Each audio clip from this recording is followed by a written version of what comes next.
Meanwhile, la loi, elle va s'appliquer et qu'elle sera accompagnée dans la douceur, mais de manière résolue pour arriver à cet objectif qui est que les soignants, celles et ceux qui soignent, ne soient pas celles et ceux qui risquent de contaminer les personnes qui n'ont absolument pas demandé à tomber malades. Et je vous le dis, celles et ceux, j'ai vu qu'il y avait 1 ou 2 syndicats qui avaient fait un appel à la grève, je le dis, vient un temps où ces personnes-là n'auront plus le loisir de faire grève, puisque par définition, cette obligation vaccinale s'appliquera. flashback. Vous vous êtes, comme interne, opposé au projet du gouvernement.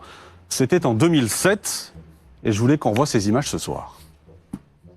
Le problème pour qu'on en arrive à faire grève, c'est qu'on en arrive à la dernière, solution possible, puisque toutes les tentatives pour essayer de négocier directement avec le ministère se sont révélées totalement inefficaces.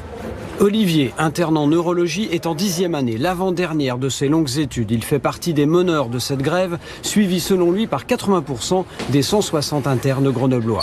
Il faut encourager un médecin à aller s'installer en milieu rural et ne pas le forcer de façon rapide et sans aucun plateau technique, sans possibilité de s'associer à d'autres médecins, sans moyens de télécommunication adaptés et tout en fermant les hôpitaux périphériques. Ce que nous demandons, c'est un développement global de la zone rurale. Qu'est-ce que dit le ministre de la Santé à ce jeune interne ce soir? Non, ce qui me faisait rire, c'était l'ordinateur. Ah oui. Le vieux modèle, ça me projette quand même très très loin en arrière. Il n'y a que l'ordinateur qui vous perturbe. Non, c'était, pardon. Je préfère parler d'ordinateur. Vous êtes vache, hein. End of flashback. J'ai vu qu'il y avait 1 ou 2 syndicats qui avaient fait un appel à la grève, je le dis, vient un temps où ces personnes-là n'auront plus le loisir de faire grève. Le problème pour qu'on en arrive à faire grève, c'est qu'on en arrive à la dernière, solution possible, puisque toutes les tentatives pour essayer de négocier directement avec le ministère se sont révélées totalement inefficaces.